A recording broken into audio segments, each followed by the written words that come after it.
What confidence building measures do you use to supersize your business? Sharon Horne-Ellstrom here with my daughter's Duck Duck Gray Duck cup. I love it. My sister, and I actually got this at the apple orchard. My sister bought it. She was going to keep it for herself, and then she gave it to my daughter for Christmas because my daughter had a little girl last year, and she's a COVID baby, and her daughter absolutely adores ducks. My granddaughter loves ducks. Everything is ducks for her. It's really funny. It's very cute. So today our idiom, our expression for supersize your business is confidence building measures.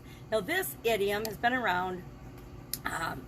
It's a newer idiom, and it usually applies to the military or conflicts in war and things, or discrepancies and disagreements between parties, usually countries, but it can apply to other things as well. But it was implemented in 1975 in the Helsinki Conference, I believe, on security, or the Helsinki something Security Act. I don't remember the name of it, but it applied in Europe, and it was basically measures and agreements of how countries would behave and wouldn't behave to and the intent is to reduce conflict and to make sure that there aren't escalations of disagreements, such as war. I guess we could use some confidence building measures right now with American politics.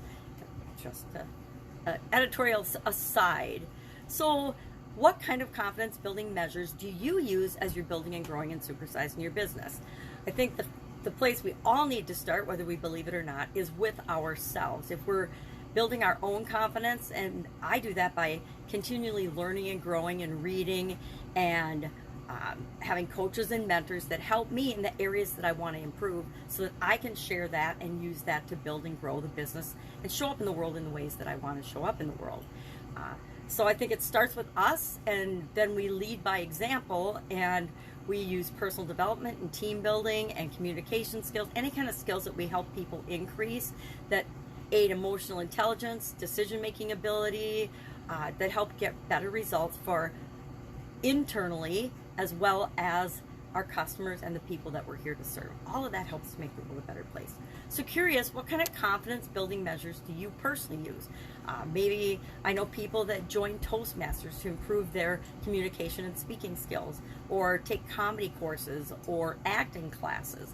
I know people who coach other people in different skills and areas that really impact their ability to function and lead in their organization. Any type of leadership development training, any type of communication training, any type of psychology training, which I should certainly take some more of that so I can understand what makes other people tick. Heck, so I could understand what makes me tick. So share in the comments below, have you heard this expression? I definitely have, because I grew up in the 70s and the 80s when there's a lot of Cold War conflict and things, and so in the news and in the media there was a lot of information about what different countries were doing to have confidence and trust one another. And it's all about building trust, right?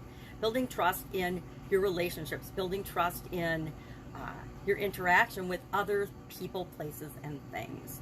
And that's all comes from the more confident we are, the more we believe in ourselves, the more we know that we have the ability to figure things out no matter what happens, because there's a lot of things that happen in life that are outside of our control, the more confident we are.